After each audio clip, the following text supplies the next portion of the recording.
and you got 50 people generating revenue on your group volume, and you got 6 out there duplicating the model, and you're well on your way to the 523 with a 1 to spare. Now, here again we talk about what that is. I'm watching my clock here because I've got 6 invites to do before I get to Salt Lake City tonight. Because I got an accountant who's actually going to make sure that I do it. Honestly, is it that hard?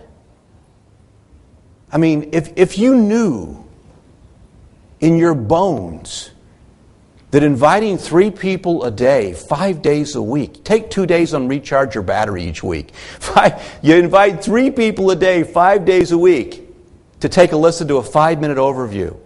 You sit down with 3 or 4 of them a week in a presentation with a 3-way call. Let somebody make the presentation like Jan or Todd or somebody else make the presentation over a 3-way call on that conference call tree that we're putting together.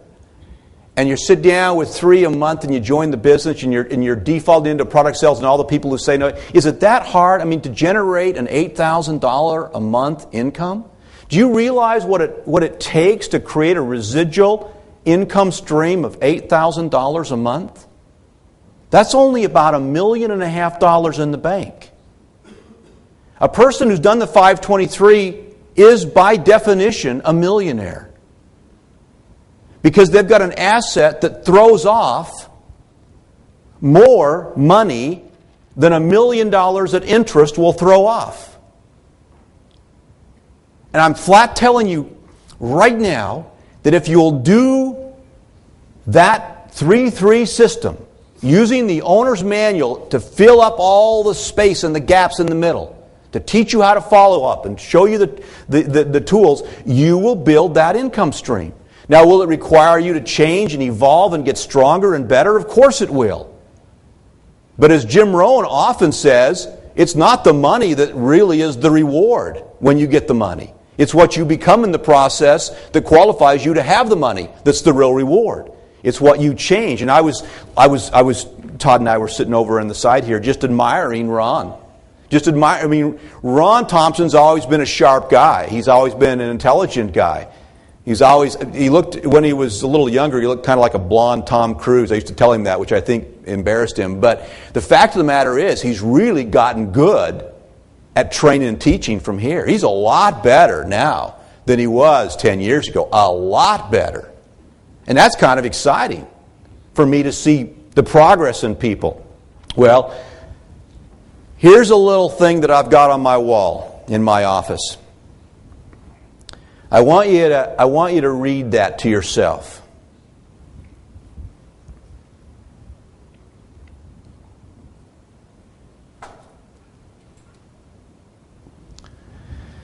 When we deal in generalities, we shall never succeed. When we deal in specifics, we shall rarely have a failure. When performance is measured, performance improves. And when performance is measured and reported back, the rate of improvement accelerates. This is a true principle. I have proven it in my own life. I give it to you as a principle with a promise. If you will get specific about what you do in the business, and you will track it, and you will report it back upline. You will go upline and find someone who will mentor you upline. It doesn't necessarily need to be your sponsor or even her sponsor, but someone who will take a personal interest in you. If you will do that, your business performance will improve dramatically, and the rate at which it improves will also increase. You will change your life. Now, let's troubleshoot our business. One of the most powerful things for me personally in this process is that how it gives me the opportunity to look at someone's business and say, let's analyze what's going wrong for you. And if you're going to be a leader, the first thing you have to recognize is that you're going to have people join you and they're going to say, I've done everything I was supposed to do and it's not working for me. And you may be overwhelmed by that if you don't know the deal. But let me tell you the deal. The deal is you start asking questions. Now, the first thing you're going to find for most people is they haven't kept records of what they've done. And so the conversation has to stop right there. Because there's no point in swimming in ambiguity. There's no point in wasting your time talking about stuff nobody really knows whether they happened or not. So you say, well, listen, let's do it for one more month, and this time, keep precise records of what you do. So, I'm not enrolling 3 people a month. My first question is, are you informing 3 people a week?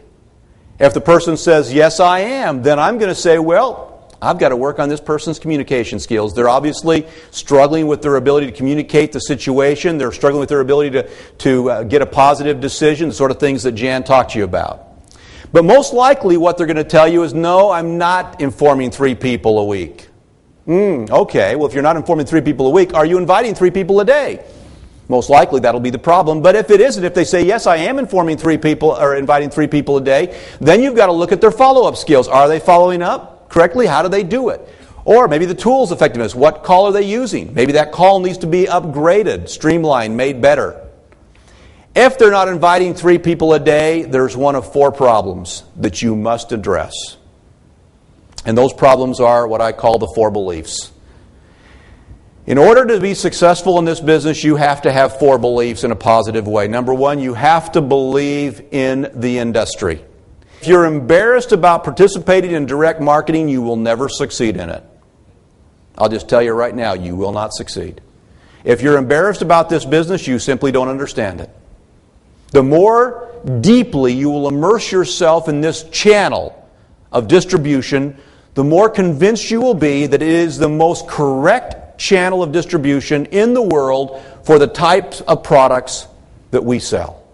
There is no way to bring Bioslife into the lives of people more effectively than this channel. You have to have belief in that. You have to have confidence in it. Number 2 thing, you have to have belief in the company. You will not succeed in this business if you don't have belief in the company. Now, I'll tell you right now, sometimes it's hard to have belief in a company. But I want to say to you from the bottom of my heart, this company is working hard to earn your confidence. We are paying the price to have you be able to believe in our skill, our competence, and our integrity. We are running an exceptionally well-run business, and we're getting better literally by the week. And we will continue to perform well.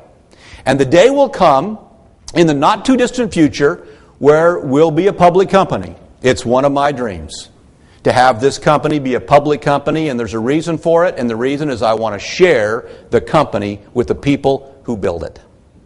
I'll never forget getting stock in Rexall Sundown. I'll never forget it. It made me a lot of money. Every corporate conference I would earn a little more stock, and I'd always tuck it away, never sold it.